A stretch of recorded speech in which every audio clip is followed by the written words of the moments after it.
And good morning. My name is Davide Nicolini. I am the academic director, I think that's my title, of the KIN network. I am a lecturer at the Warwick Business School, and I wanted to invite to welcome you to the sadly final event of the network. The network is one of the casualties of COVID. The school has decided that we need to refocus our energies and resources to our core capabilities, and so there's been a decision at the executive level to just conclude this amazing experience that has been lasted for 15 years, and of which many of you have been one of the contributor and participants. And I believe today it's going to be an opportunity to learn both about a little bit of the history and the contributions of the networks, but also more recently about what we have learned about how an initiative like this can actually help organizations to address contemporary challenges as COVID. I don't want to take too much time. I just want to, because I'm afraid I will have to leave you just before the end because I have a class starting at 1 o'clock. I just want to take the opportunity to thank you, first of all the members. And given that this was always a network built on the contributions of members, members did make the network. I also want to thank you very much, all the facilitators, all the new. They will introduce themselves, but we have facilitators who have been going back for 2 decades. First of all, Erica, but also Steve, who have been supporting the network for many years. The network head is up and down, but these are people who have made an amazing work, and I don't know how to express my gratitude. And of course, the newer but super team, Nancy, Debbie, and Michael, who has been fantastic. We've done our best to rejuvenate and to keep the network going in the difficult times. So I think, thank you to everybody also for coming. The facilitator will tell you ways in which you can stay in touch and continue to access knowledge and share knowledge about the topics of KIN once we have mothballed this initiative. For the rest, you are always going to remain friends of Warwick Business School. So if you want to continue to collaborate, if you have ideas or projects you want to do with us, if you want to tap into our resources, please do get in touch. As I said, you will not be forgotten. So thank you very much, and back to the facilitators. Okay, great. Thanks, Davide. Thanks for that introduction.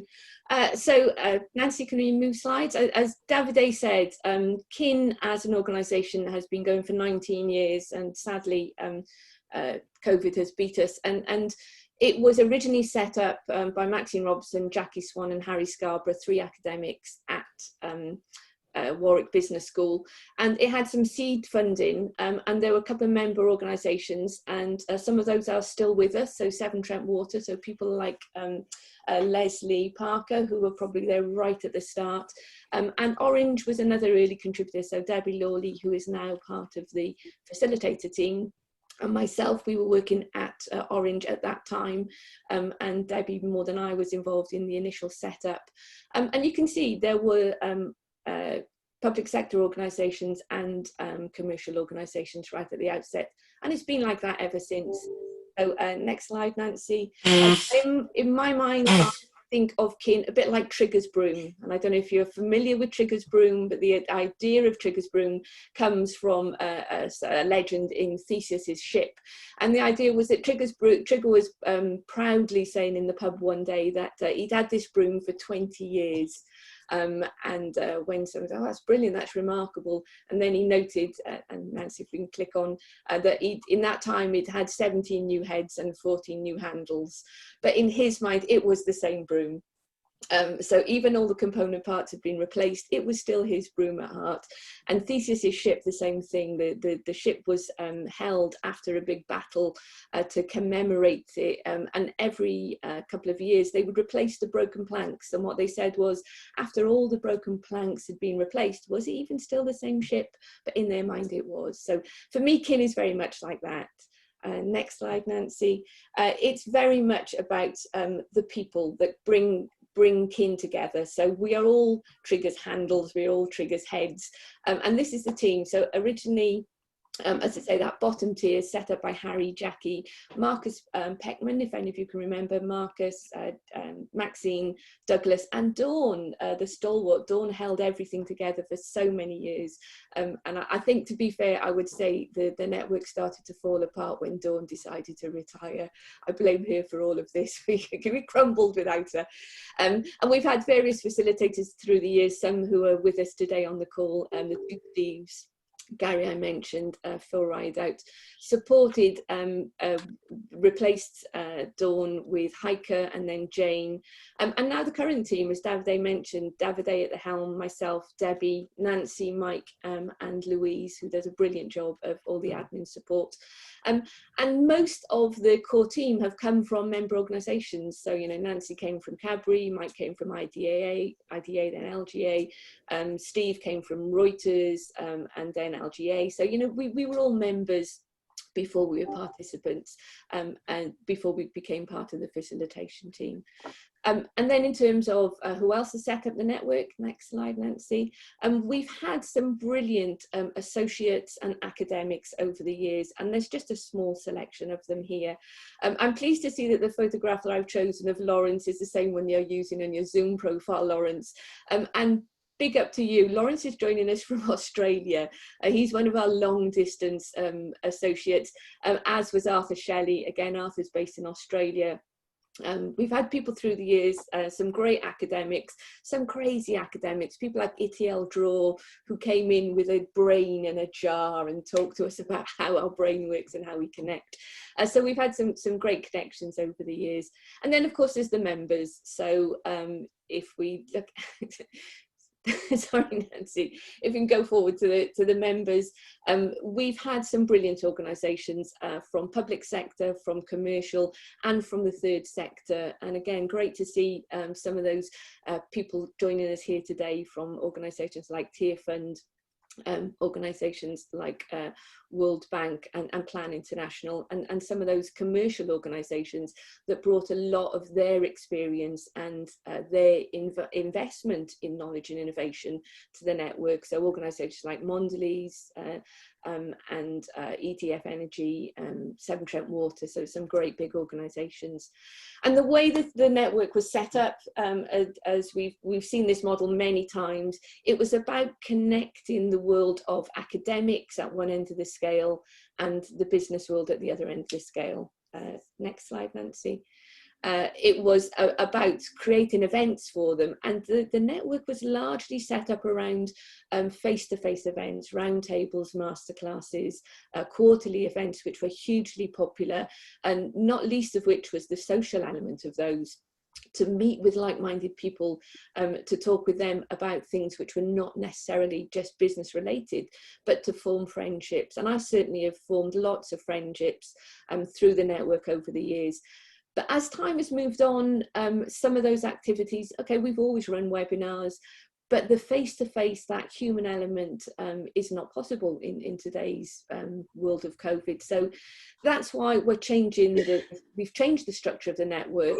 But as Davide said, the business school is kind of in their position. They're finding that there's no longer funding for this. But we don't want to lose the connections. So today is about celebrating what's gone on, recognising where we are, and focusing on where we're going to take this into the future. Next slide, Nancy. So to do that, we wanted to reflect on, okay, so what have we done at KIN? We've done all these masterclasses, roundtables, we created documents, we've created frameworks, templates, we've come up with papers, academic papers, and practical practitioner papers. And what we wanted to find out from you is there anything particular that you've used that you've really kind of thankful that you've connected with KIN in order to know or understand? Is it about the people side of it? So we've got a list. Can we show the list, or will we move straight into the poll, Nancy? Yeah, we can show the list. Great. Okay, so we've categorized this into 3 areas: people, process, and technology. Because when we first set up the network, they were the 3 streams that we ran. I've always looked at after the people side, so things like community to practice, social network analysis, networking, and behavioural change. Then we had the processes, and so Gary largely led on most of the processes, knowledge retention processes, management buy-in, you know, the processes to follow, steps to follow. And then we had the technology, and that was originally headed up by Phil, and then taken over by Steve Dale, where we looked at all the enabling technologies and all of the tools that we can use in order to connect people. So running through that list, we just wanted to put out a quick poll to have a look at, so was there anything specific that you have used from KIN, or anything that you would like to know more about from KIN? You know, which are your favourite bits of this? So we've now got our first poll up, and this one, I think we can do multiple, can we, Louise, or is this a single choice only? Just one. It is single choice. Okay. Yeah, okay. So if you had to choose one of things in the people pod, what's your favourite thing that you've got from KIN over the last time that you've been involved, our 19 years of involvement? Is it the time that you've been able to use facilitation, the consulting days, taking part in our benchmarking study, workshops, masterclasses? What's the bit that you've enjoyed the most? So just click on that poll. And lots could have covered, I just put that in the chat, under all 3, but I had to sort of make a choice. Yeah. And is it, you know, about some of the products that we've created, or is it about some of those connections? And if so, which of those connections? So can everybody see the poll? Everybody able to click on those? And if you're new to KIN, what's the bit that you would like to know more about? Because we can certainly give you information on those. Yeah, some of the people maybe have just joined the webinars of late because they've been open. Yeah, available to everyone. Yeah. Okay, so another minute for people to read that list and choose your favourite. Yeah, you can scroll down and do all 3 at the same time, and then we can share it. Oh, right. Okay. Sorry, Nancy, I missed that. Yeah. Okay. So I didn't. Okay, technique. So yeah, if you scroll down, you can then have a look at processes. What's the processes that you've liked the most, that you've used? That's your favorite that you've chosen. And then if you scroll down again, the technology and tools, or any of these tools. And it's great to see that there's things on there like Cop Trumps. So Cop Trumps is a lovely example of something that we co-developed with Mike when he was a member, and now he's part of the facilitation team. But Cop Trumps was something that Mike shared with the KIN group. Maturity models we built with the whole group. Obviously, things like reports and academic reports are things which have come from us to the group, but a lot of these things were very much collaborative. Very much about using the knowledge of people within the network, and just looking down the list of names, and I know people that were actively involved in creating some of these, so thank you everyone for all of your contributions in those. And don't forget to use them or visit them if you need them before the 31st. Actually, Nancy, yeah, and we're going to put in the chat links to the KIN member space. KIN member space is only going to be open until the end of the month, so if there was something in there that you wanted to get a copy of, please go in and grab it. If you're not able to access it, do contact us. We'll do what we can to help you to access all of the collateral and all of the assets that we've got within the network. So 35 out of 40 people have voted. We've still got 5 people either can't vote or don't know what they're Can doing. I end it? That's probably me. I'm probably one of those, I can't see what I'm doing to click my responses. I'm going to share it, Louise, so Erica Brilliant. can see the results. Okay, let's get that up then. So can you see the first one, people? The top answer is webinars. Can you see that? No, I can't see that. I don't know if anyone else can see that yet. I do stop sharing. Okay, okay, now I can see the results. Yeah, great. Okay, can everyone see the results on their screen as well, or they cannot see this, Nancy? So yeah, no, everyone should. If they can't, let me know. Let me summarise it for you then, Erica. The KIN people side, the highest one was webinars, and then quarterly workshops was second, and third was masterclasses and round tables. But as Joanna put in the chat, it's hard to choose from the people side, and probably webinars is more recent, wasn't it? Recent, absolutely. And then on processes, it's very much learning from practice. 46% said that's all the after action reviews and all the learning together. And then generations of knowledge is second. And then on technology, we've got the maturity models and tools. That was the thing that was most helpful. And after that was the KM toolkit. Yeah. So I'm just going to take a couple of screenshots and we'll share them with everyone afterwards. So you can see what people found most useful. Right. So. And please do, you know, add your comments as Joanna has done in the chat. You know, if there's anything in there that you would like to know more about, or you know, you want to sing the praises of something that you've shared, that you've used from the network, please, you know, let us know. That's good for us to get that feedback. And it's lovely to know that things like the maturity models, which were co-developed with members, the 4 generations model, which were developed with members, are useful tools. You know, they're useful things, and they're helping you to take practical steps to managing your knowledge and innovation across your organisation. So thanks for that. Interesting that webinars has come up the highest. You know, is that propinquity? That's where we are. That's what everyone is relying on at the moment. They really are the lifeblood. But yeah, such a shame that we are missing the face-to-face interaction that we would have on roundtables, masterclasses, and also the learning from practice. And I think that's one of the things, reflecting back on KIN, what's made KIN different from other networks, and we get this feedback constantly. It's that willingness and openness to share amongst members, so that peer-to-peer sharing of not just successes, but also failures. You know, we've made a big thing of sharing case studies and stories, what's worked and what hasn't worked, and members have been very generous in sharing those through the years. Again, if you go to the member space, we have endless case studies from Severn Trent Water, from Tier Fund, from Baker McKenzie all those years back, you know, so there's lots of member organisation case studies, Syngenta, Mondelez, Cadbury in the day, you know, lots and lots of things you can take from those. Okay, so let's move on to our next point, Nancy. Yeah, I've just asked if there's some examples. We're going to have a discussion about that, aren't we, in the breakout? So. Yeah. So what we thought it would be good to do, again, very much along the lines of KIN, this is not about listening to people talk at you, the facilitators. This is about sharing peer-to-peer examples. And so we're going to put you into breakout rooms for around about 15 minutes, depending on how our timings are going. Louise will control that for us. We want you to talk in your breakout rooms. Who are you? What organisation are you from? And what's been your involvement with KIN? Are you outside of KIN? Are you new to it? Were you involved right at the start? Were you in it for 2 years and now you're out again? So a little bit about who you are and your position. And then share one key lesson and takeaway that you've taken from your time at KIN. So maybe something that came up in that poll.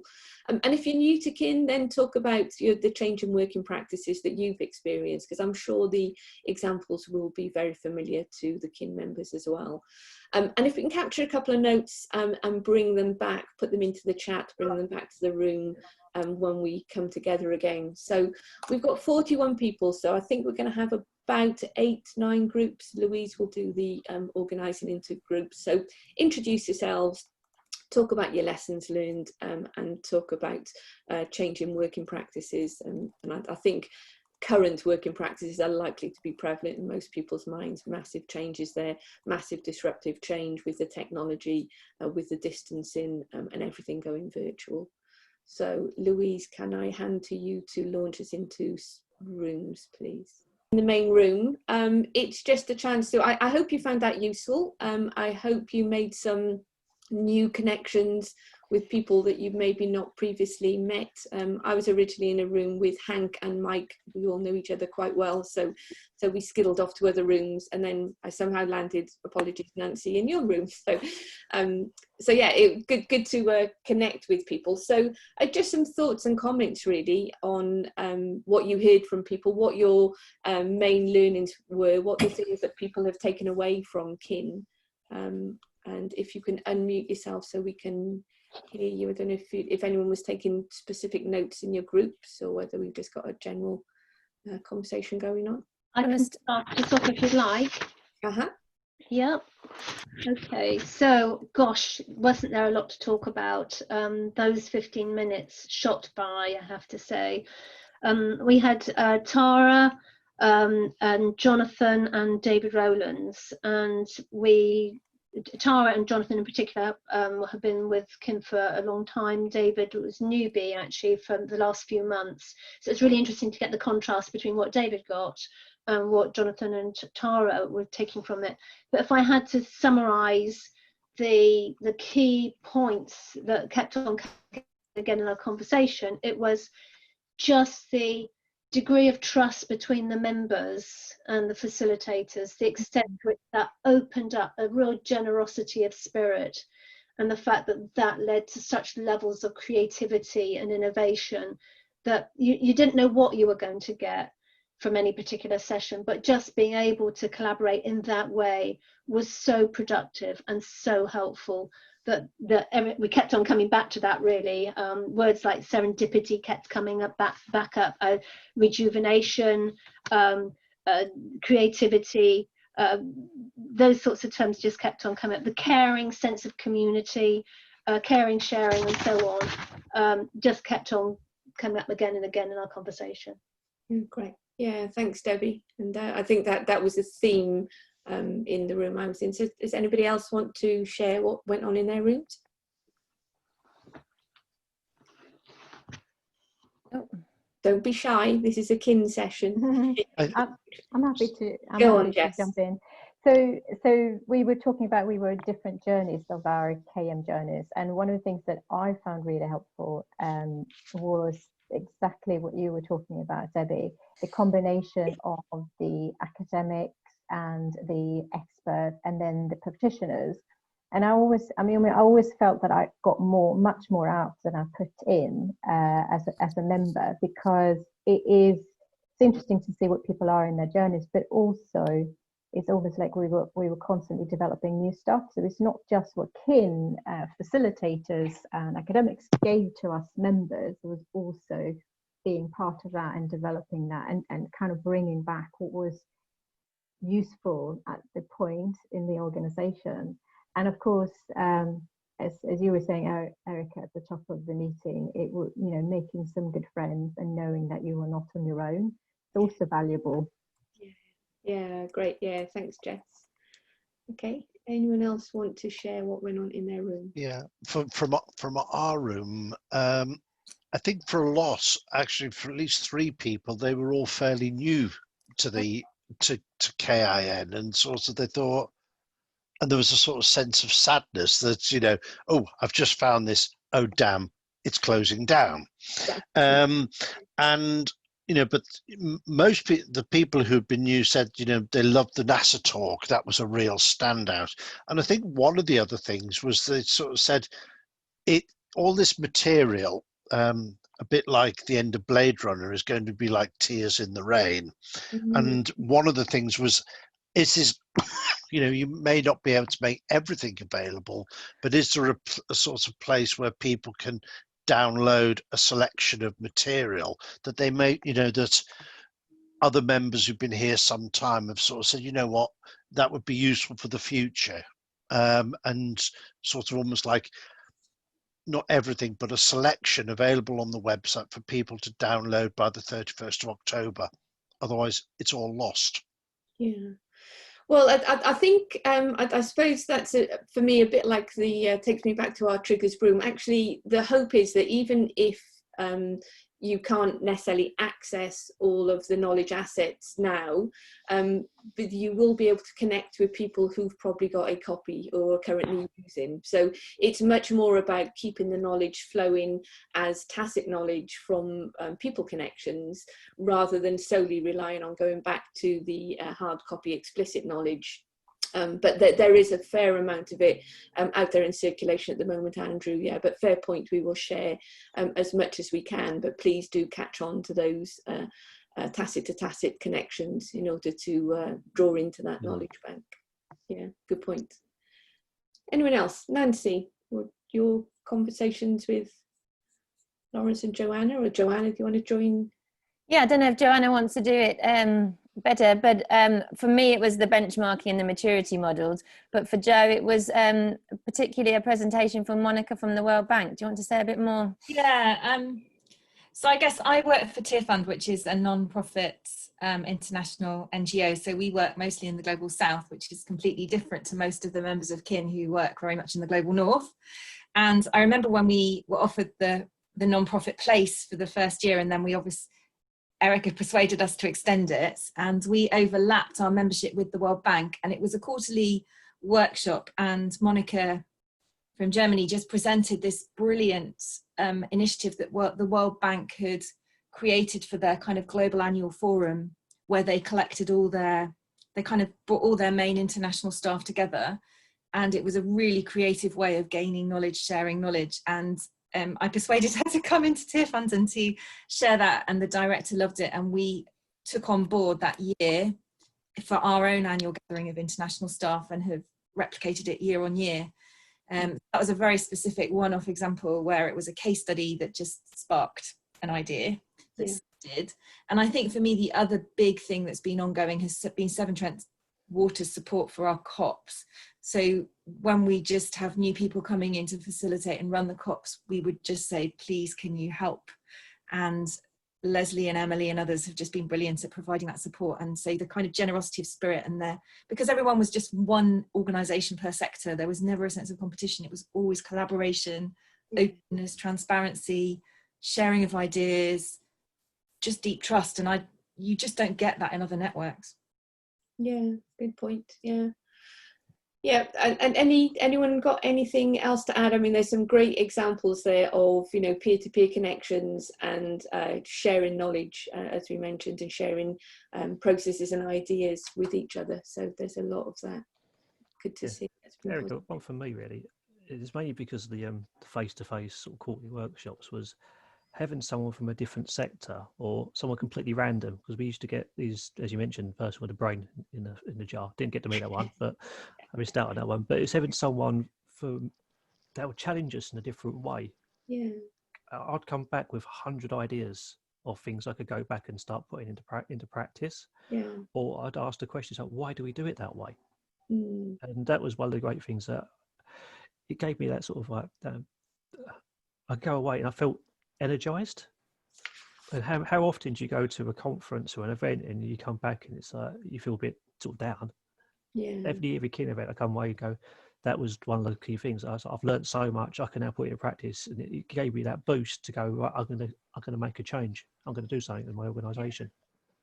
Yeah, and I think there is something about surrounding yourself with like-minded people who were on a different part of their journey, as Jess mentioned, you know, that you can learn from them. They will help and support you, they'll challenge you and encourage you. So I think, yeah, there's definitely a lot of that.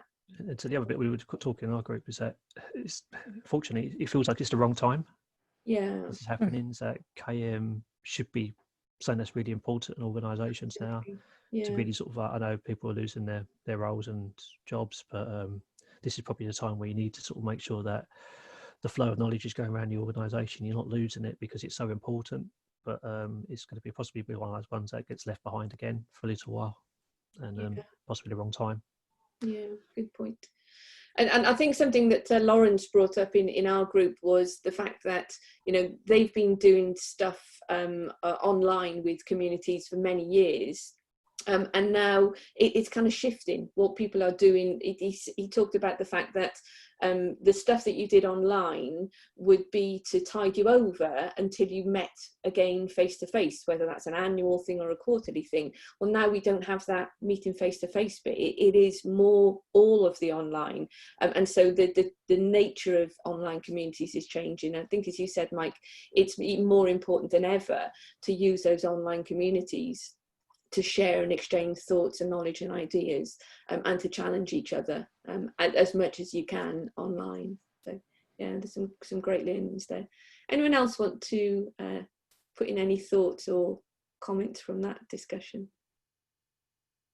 Yeah, Noe?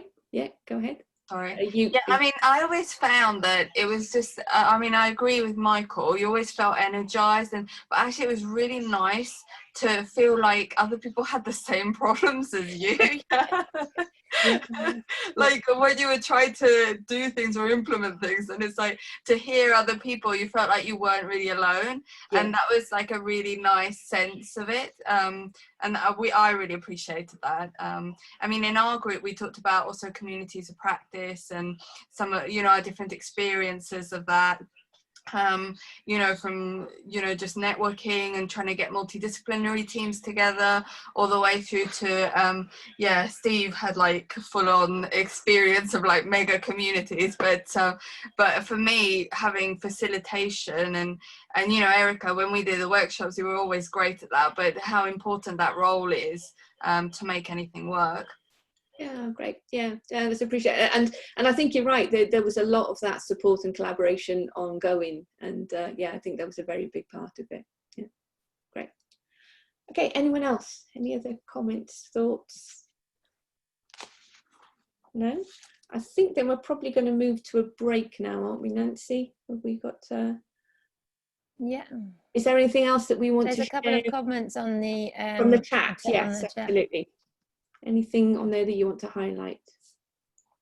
Davide saying, is it Reg Evans? Action Learning's father used to refer to learners as comrades in managerial adversity. And Hank is agreeing, you know, KM and digital is expanding at a massive rate. KMers need to embrace this opportunity.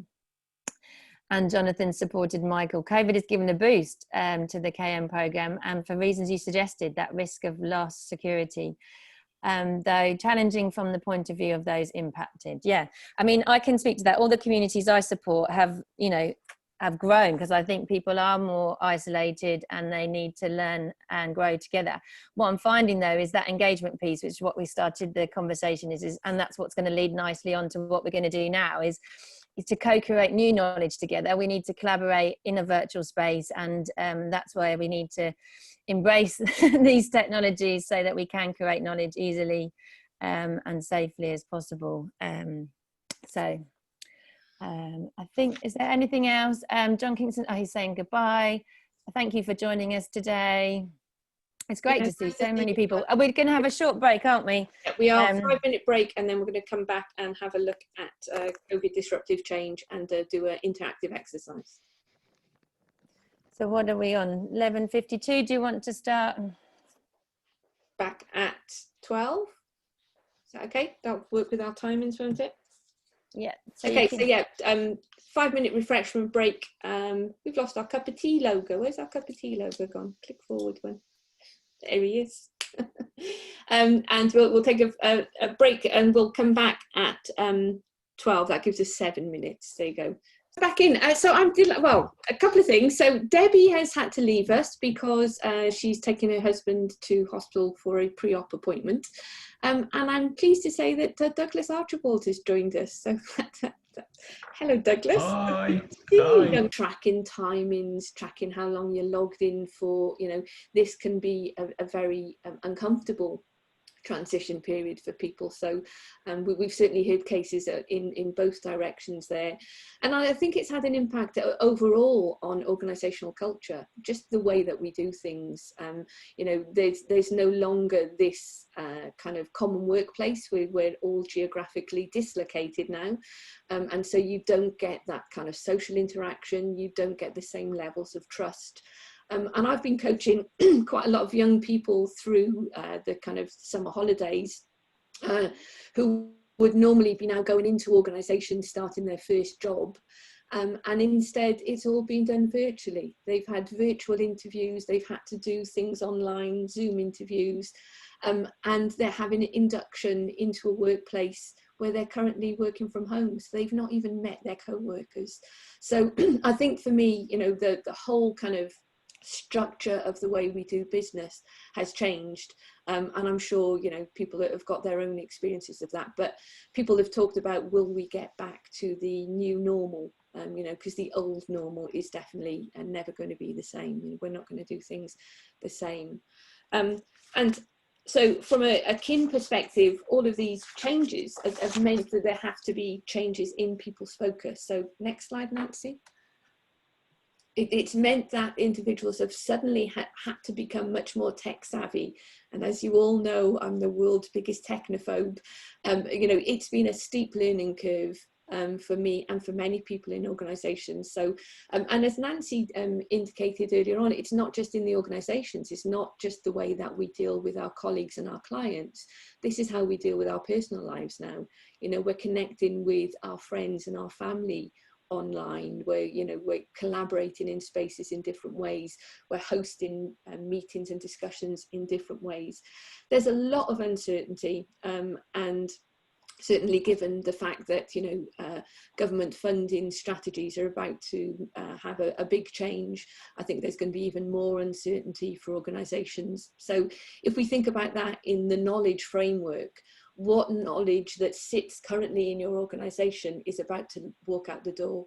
You know, as organisations start to restructure, start to make redundancies, make changes to the structures, what are you going to be able to do to capture the knowledge of those people who are going to be departing the organisation?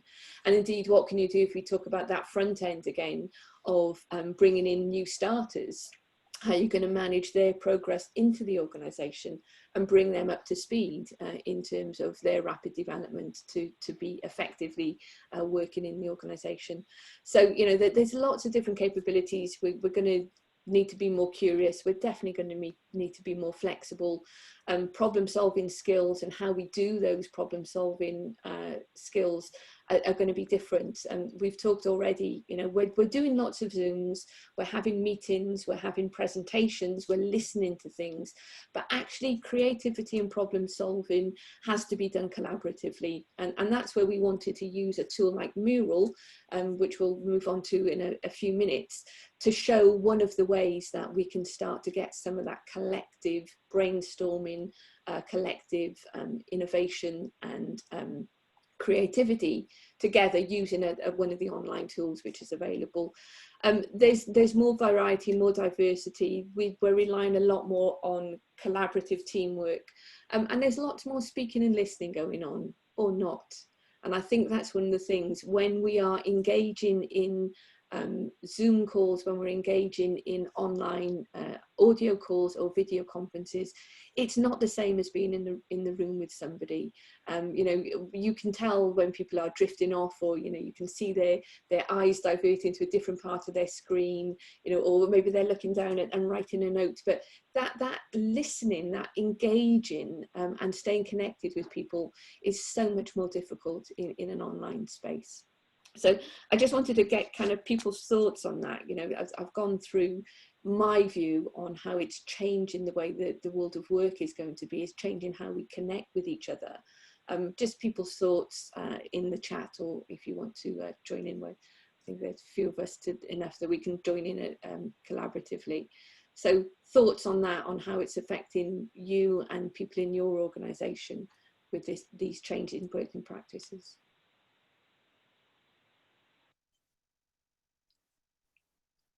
No? Okay, no comments. Okay, so these are some of the things that our KIN members, so over the last couple Sorry, Erica, I was on mute. I was going to comment or just share to help what came up in the chat. Andrew said that what else might be happening is that because of downsizing, perhaps people are taking early retirement, and there's going to be a massive unexpected knowledge loss for organisations. And I was just commenting, saying that I've heard that, but I'm not sure how much that's happening. So that might be a really good thing to discuss with the group. And then Joanna from Tier Fund said about this season has brought a great levelling, because there's no longer the divide between those in the room and those who are joining online, especially from different countries. So now equally we all join online. Yeah. And Jonathan's echoed that, what Angie's saying, similar thing happening here with COVID and working from home. We're either closer together, but more understanding, forgiving and flexible. Yeah, I was going to say, Erica, I mean, especially the public sector, what I've been seeing is that a lot of people have been moved to different projects very, very quickly to deal with the COVID-19 response. So projects that they were working on have been left behind to go and deal with something else, and it's taken a while for them to come back into those roles, or they may have enjoyed that new role and now moving into that role. Yeah. So there was no transfer of knowledge back. So there's going to be an issue around that coming up. I think in the next sort of 6 months, that a lot of people will be shifting around different areas without that transfer of knowledge to where they work in the past. Yeah, good point. Yeah, no one's capturing it, and no one's using that to take that forward. Yeah. Okay, yeah, and so, you know, these are some of the things that we've heard comments from KIN members in some of our previous webinars over the last couple of months. You know, managing success in virtual companies, it's 90% people and 10% technology. You know, everyone has gone down the technology route, but actually the technology is only the the method for delivering this. It's much more about how we manage our people, how we enable them, how we you know, work with them collaboratively, how much empowerment they're given, how much decision making they're being allowed to make. Trust is the glue. Technology doesn't do much to create the relationships. Group cohesiveness is positively related to performance. So there's this constant message that the technology is all well and good, but actually we need the relationships, we need the support, we need the connections in order to deliver these things. So there's certainly some of the things that our KIN members are telling us. It's about the people, not just about the technology. Hi, nice to see you've joined us, Kay. Nice to just join in down there. Thank you. Okay, so so if we go to something that we've developed again within KIN, this goes back a long time. So certainly back in the days when Douglas was with us, we developed the virtual team toolkit, and that was a joint collaboration across KIN members coming together to say, well, what makes a good virtual team? And you know, what elements need to go into it, and we came up with this framework. So we ran a workshop on this a couple of months back that Debbie ran for us, Thriving in Virtual Teams, and some of the key elements are around doing the research, understanding what you need to do in order to think about setting up a virtual team. Then you get the team together. Then what happens in the early stages, and then what you need to do ongoing to sustain the team. So this is a useful document. If you go back to that presentation, we captured that session on video, and all the outputs of that session are online. And I don't know if anyone here on the call today remembers using the virtual team toolkit. I know some of our members went off and adapted the toolkit for their own use. I know Oracle, Orange, I think there was one other that created their own tools as a result of this. Yeah, I think our Cadbury KM toolkit's on there too, which is the, you know, next generation of, or how we bespoked it for us. Of that kind of whole working virtually. Yeah. Nagari has been saying that they've had 4 webinars on Zoom. They've had lots of engagement from low and middle income countries. Each one had nurses and doctors from other health professionals connecting that had never been reached before. So it really helped to take part and collaborate. And we'd never been able to have done this in person. You know, that's the reality, isn't it? These collaborations wouldn't have happened. Yeah. So that's brilliant. And then Joanna is saying there's much more intentional on how we connect and relate. Is that right? No longer is the informal interactions and coffee. So there's lots of us proactively booking informal catch-ups to keep the relationships going afar. And one more from Jonathan. He co-facilitated an international conference, competitive intelligence, back in May. We had to quickly shift from an in-person event to online. There was lots of uncertainty, trepidation and doubt, and whether the delegates would participate or even drop out. In the end, it turned out a lot better than expected. Lots of engagement, conversations, side chat, RCT sessions, really good connections, amazing feedback, even more delegates than in a face-to-face. Yeah, and I suppose for sharing that. Yeah, so there's a couple of points there. So when you're working in global organizations, the uptake of getting people to work online was very slow. There was lots of lag, and people still preferred to have their annual conference where we'd all fly across the world and get to a single place. Well, now that choice has been taken away, I think you're absolutely right. You're connecting a lot more. And I think also to Joanna's earlier point, it's not now 20 of us in a room and a couple of people trying to dial in and join us. We're all in rooms individually. So I think there's definitely a positive side to that and how that gets managed. Yeah.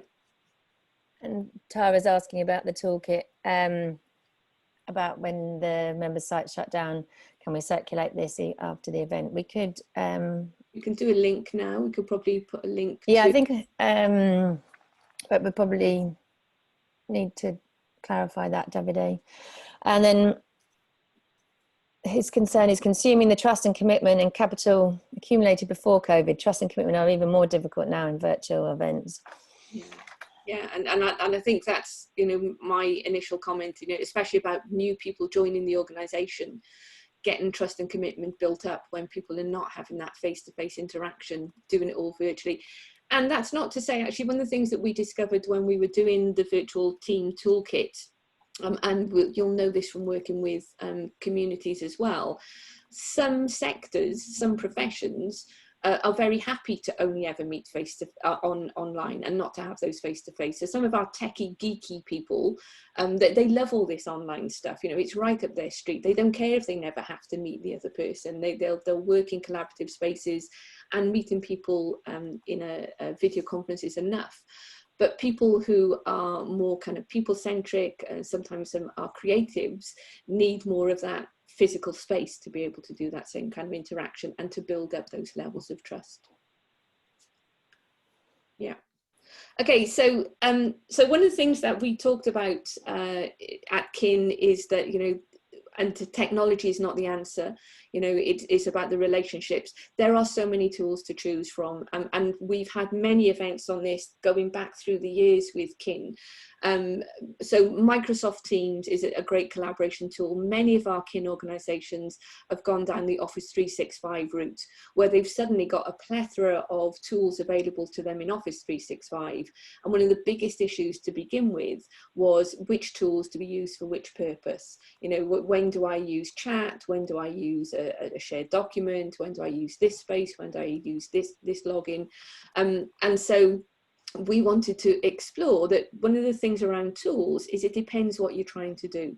Some of these tools are brilliant for synchronous conversations and meetings, and some of them are better for asynchronous conversations and discussions. So, so something like Microsoft Teams, I think it probably works well for both synchronous and asynchronous. So it works when you have people chatting at the same time and people can respond immediately. You can see when people are logged in. So you've got that, you know, we're in the same space at the same time. But it also has the ability to link you to documents, which can be worked on asynchronously, you know, so we don't have to be in the same time space to work on the same content or the same document. Mural, we wanted to demonstrate Mural. So Mural and Miro, we did a short demo at the start of the session today for people who've not used these tools in the past. For me, these are a great substitute for what we used to do in the classroom. So Mural and Miro are very much kind of big, massive whiteboards. Imagine them like a classroom. You can come, you can brainstorm, you can have discussions, you can post ideas, you can comment, you can cluster things together, you can vote upon them, you can restructure and reorganize the content and turn that into some kind of knowledge asset or capture something. So tools like Mural and Miro, I think, are a great addition. They are synchronous, you have to be in the same space at the same time, but you can come back and look at them later. So, you know, you can even work on them asynchronously and comment and adapt and adjust the content over a different period of time. Google Docs we use extensively within KIN. We've worked on a Google platform now for about 10 or 12 years, and they're great. They're great for sharing content, sharing thoughts and ideas, developing a presentation asynchronously, writing documentation asynchronously. You know, you all go in, you can see other people's amendments, you can see past versions, if someone accidentally deletes it, that kind of thing. You know, you can come back and resurrect it. So, you know, they're great for asynchronous collaboration, and I'm hoping that people are using those kinds of things. Zoom is great for these face-to-face interactions, but they're greatly enhanced by using things like polls and whiteboards within Zoom. At KIN, we use also the WBS platform, which is called Blackboard. That's used extensively across academic organizations, and it does the same thing. You have the chat, you can break people off into classrooms, you can have different discussions going on and bring them back together. So those kinds of interactive tools are great. Memento, Kahoot and Trello, they're tools I've not used, but I know Mike and Nancy have used them quite extensively, and likewise Teams is not a tool that I use because we work purely on a Google platform. But we just wanted some input from you on which of these tools do you find useful, which are you finding you know, are most enhancing your synchronous or your asynchronous conversations and collaborations within your organization. So I think we're going to move now to a mural room, aren't we, Nancy? So just see if there's any comments before we move into the mural discussion. So anything to pick up from those comments? There's lots. I think in the spirit of time, we'll move on to mural, and then if we can come back to anything. But great, thank you. Please sharing links and resources. It's all really valuable. Mike, I think we're going to hand over to you now just to show people, but following on from what Erica said, we want to have a comment from you guys now on what you think works synchronously or asynchronously, and what should we do collaborating going forward. What could we do? I know Tara's been asking how can we access the materials and things like that, so this is a chance to add them into the document. I will hand over to you, Mike, and share the link in the chat. Thank you. Yeah, so earlier on we decided to have a little play. Mural's probably our class as the posh whiteboarding system that's out there. It's the more expensive one you have to pay for, but and something I'm quite new to. So this took me about half an hour to create originally, but the idea behind it, and I might need to play around a little bit as well, is that I could create a little whiteboard. The session this morning, we got people to tell us where in the world they are. So hopefully you can click on the link and I can then get everyone to come and follow me as I go around the sites. So I want everyone to come join me. So this is a little idea we had, just to put a little post-it note down, tell us whereabouts you were on either England or other places around the world that people are joining in from. So again, if you want to do that later on, you can certainly come and join and do that. And as it's a bit of fun, we also moved on to the idea of your biscuit of choice. So for me, it seems to be like the better the biscuits, the better the meeting. Those are just some ideas that we sort of had. And we couldn't come up with one sort of winner. We had dark chocolate digestives and Oreos, etc. All those ideas that people could put on there. But for this little session, and we've talked about synchronous versus asynchronous. I know if anyone still remember what groups you were in your little chat earlier on, we've got a little section, part 3, so I'm going to get you guys all to come and join me there. So we've got a little 2x2 box. I think every consultant always uses a 2x2 box as part of their work. So we're looking for some pros and cons of synchronous and asynchronous collaboration. So if you're in groups 1 to 3, you've got your little box here that you can go and use, 4 to 6 up here, 7 to 9 around here, and 10 to 12 up here and here. If you can't remember what groups you're in, don't worry. The idea is just to grab a post-it note from the side. You can then drag it across, pop it into one of his areas, and if you double click on it, you can then start writing your little notes on there. So the idea is just give it a little bit of play. looking for some pros and cons around this, sort of what works for you for synchronous collaboration, what's working you for asynchronous collaboration, and what's been happening for you. So, Nancy, anything to add to that for this little session?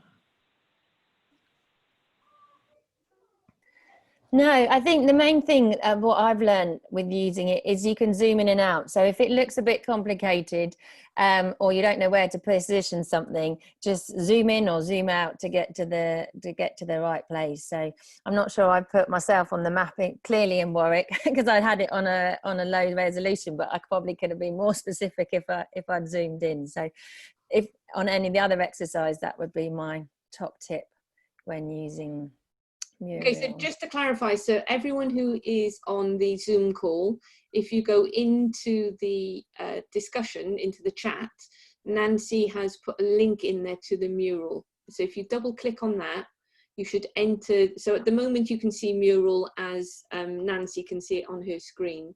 But if you double click on the link, then you go into mural live and you will be able to take part in the exercise. So if you've not done that already, go into the chat, double click on mural, and then you'll be in there live. Get some fun. I've got visiting shark, visiting fish. And once you arrive, at the bottom of the screen, you'll see some little icons with initials on them. MN is Mike Norton. If you click on that, you'll go to where Mike is. So you'll join Mike in the part of the mural board where we're actually carrying out this exercise. Everybody got that? Yeah, so the idea is in your groups, have a go, share what you've share your ideas with a post-it, but share also how you're finding using it at the same time, and then we'll come back in a few minutes. How long, Erica, do you want to say to Louise exactly how long each breakout should be? About 15 minutes. And if you've got any problems, come back. If Louise, I'll stay in the main room this time if you want, if that's helpful. Doing the first exercise or both exercises? We just talked, actually. We got into a bit of a conversation because people couldn't actually use it very well. So okay, there's an access of it, but people messed it up. Thank you. So whoever done that, so I apologise. I haven't locked it properly because I'm still learning how to use it. But thank you. There's some great bits on there. There's loads of little bits, and people have actually got involved and got on with it without really much prompting. Yeah, and I think certainly. Want me to share it? Great, yeah, brilliant, thanks Nancy. So I think the group that we were in, yeah, it just took a minute or two to kind of figure out how to create a post-it and how to drag it around and stuff. But I think what I wanted from this session was just to show people that this is a great way to share thoughts and ideas in a shared space, rather than trying to do things on chat where it's just a linear conversation. So, you know, this is much more akin to what we would do in the workspace in terms of creative thoughts and ideas. So, oh, that's saving money on parking. Yeah. Okay, so let's have a quick review of that then. I mean, just Mike, do you want to quickly drag us around, show us? I think Nancy's in control at the moment, so you after that one, Nancy. Who's got it? Nancy. Yeah. Okay, Nancy's got control. Nancy, do you want to drag us around? Tell us what's going on in this. I've just put on the chat, in case you didn't get to the last exercise, how share your ideas on how we can collaborate. Okay, so our group, as I said about zooming in and out, we've sort of overridden the sheets for each other, but groups 1 and to 3. So synchronous, I think that's cons, isn't it? Stimulates creativity, trying different colour post-its notes, collaboration is fun. But asynchronous is, can we work at any time of day and night? Yeah, that's a good point. It's good for thinkers and introverts like me, but we lose out on that real-time discussions. And then further down, the pros can take a lot of time, but it promotes immediacy and versus analysis. I think they're probably the other way around, aren't they? They're definitely the cons compared to, I think the pros were collaboration's fun and we can do, and the pros are okay. So don't worry, they just ended up in the other, but that's fine because we still captured all of the learning. We can download this and share it with everyone as well. I work a lot with school leaders and it's very much their preference. Where do we find the shapes? It's just people trying to use the tool. Takes a bit of time to set up before, but it's great to collaborate together. I think we can move them, can't I? But I'm scared if I move them now. I'm good. Yeah, we can do that later. So one of the things you can do with Mural is you can resize them so the post-its are all the same size, and you can sort them so in a nice neat grid. But since we're still playing around with this, we can do that. So when we share it with you after the call today, we would have been able to tidy that up significantly. So that's good. Okay, and then the second exercise, which again, it sounds as though not many people got a chance to go to. So we'll leave the link in the chat, so you can come back to this, because this is one of the key takeaways that we want. So maybe it's worth people going to visit that now just for a few minutes. We want to know, so give us a post-it that says who you are, so we know that you've contributed to this exercise. And then tell us where you think, how we can collaborate, and then thirdly, where we can collaborate. So there's some ideas here already about staying connected on LinkedIn. There's things here about presenting at other people's Zooms and staying connected and sharing thoughts and ideas. So can we put the link there one more time, Nancy? So if people haven't, they can come to this second exercise, because we've only got 4 or 5 people who've contributed to that exercise. So that's going to appear. Okay, so again, similar kind of thing. Hopefully now you've had the idea of creating a post-it and how to drag and put comment in. This is much more about how we're going to take this forward. We've talked about things that you've taken from KIN. We've talked about changes in working practices now. This is much more about what we're going to do to carry on staying connected as KIN ends and we look at other alternatives. So can people just we'll do 5 minutes on this, Louise, and then bring people back to the breakout room, to the main room. Thank you. Yep. You want to go back into the breakouts? Yeah. Yeah, so if we just take, don't have to be in the breakouts, but if everyone follows the link to that mural, okay, sorry, then we can do the second part of the exercise. And if you're looking at and that, if you're not, if the people like in Michael's group, just add it to the chat, all your ideas. Yeah, and maybe we can add that in for them. So follow the link to the mural and do that second exercise, which is tell us who you are and then how we can collaborate.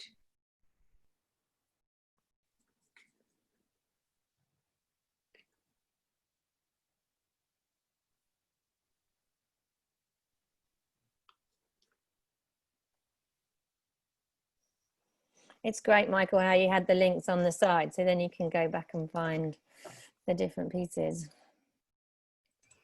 I'm still learning how to use this, so I've only spent an hour playing with this.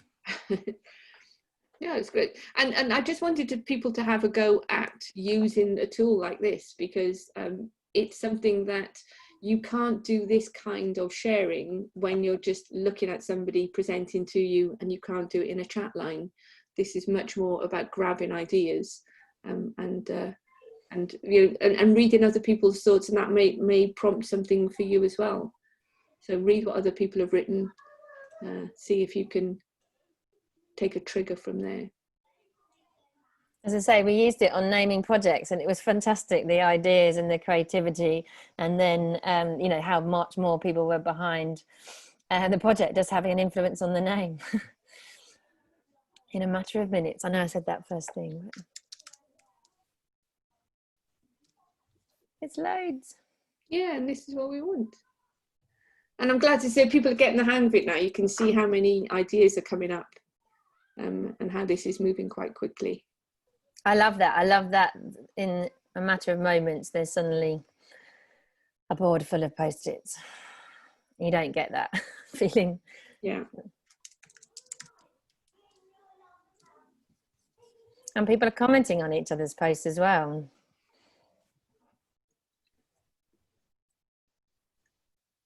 Yeah.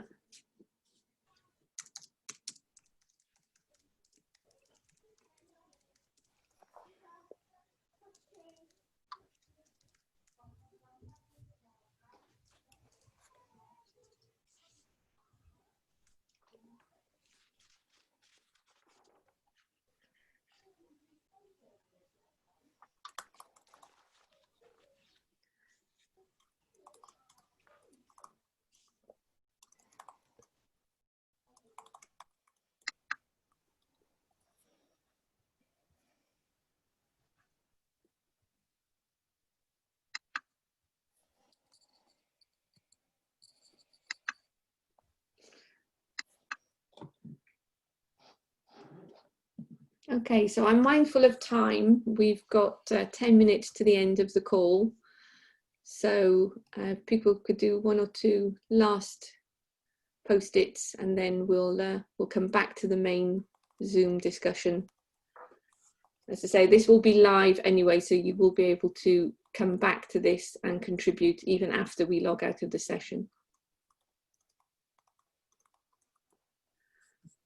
Okay, Louise, can you pull us back? So we didn't go, did we? So okay. We didn't go anywhere.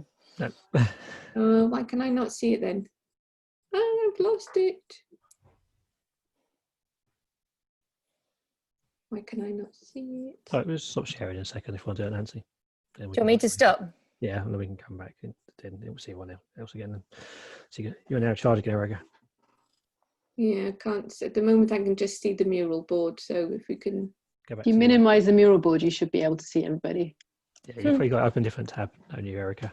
Nope. I haven't got a minimize button. It's not giving me a choice. I can close it. That's me sharing, but I can stop that and go back. I'm back. I can see. Okay. So can we go back to the slide deck, Nancy? Yeah. Thank you. Okay. That was the learnings. Yep. So if we click on staying connected, I think. Okay, so yeah, just the final 10 minutes of this session is really about staying connected. So we've done that exercise. So I hope you found that useful to play around in Mural. And it looks like we've got lots of thoughts and ideas in there on how we can continue to stay connected.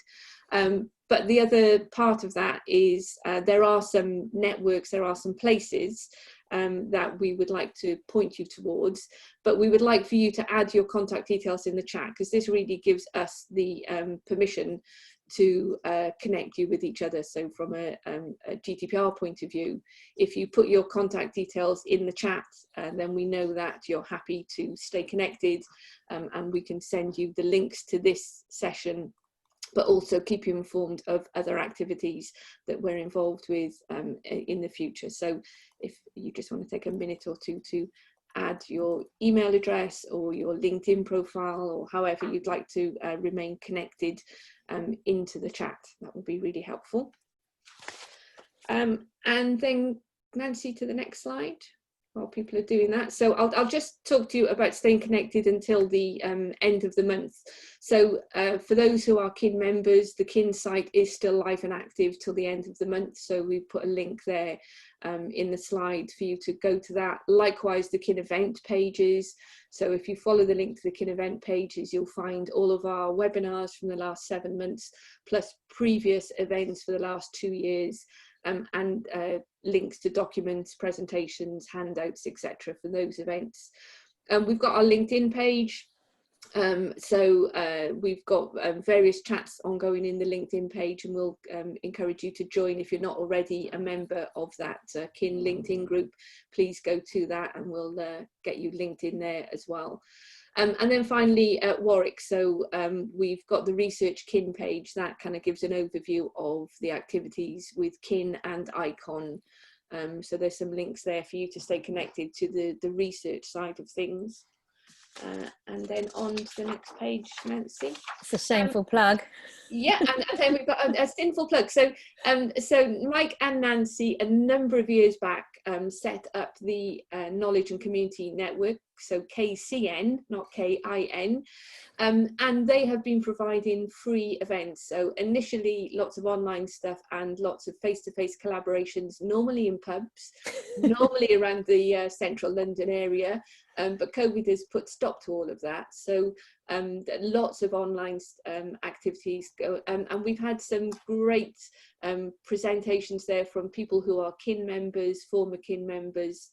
They're really well connected to the knowledge community and to community in practice, and working with people in communities in their organisations. So yeah, an outward plug. So Nancy, I don't want to say a couple of words about the network, but please do join that network. This will survive post-KIN, and it doesn't cost anything to join. So Yeah, it's just, I mean, it was Michael and I sort of missing of kin that decided to curate it. So it was very much taking the spirit of what we experienced with kin, but just doing it a bit more informally, a bit more ad hoc, not in the same maybe routine.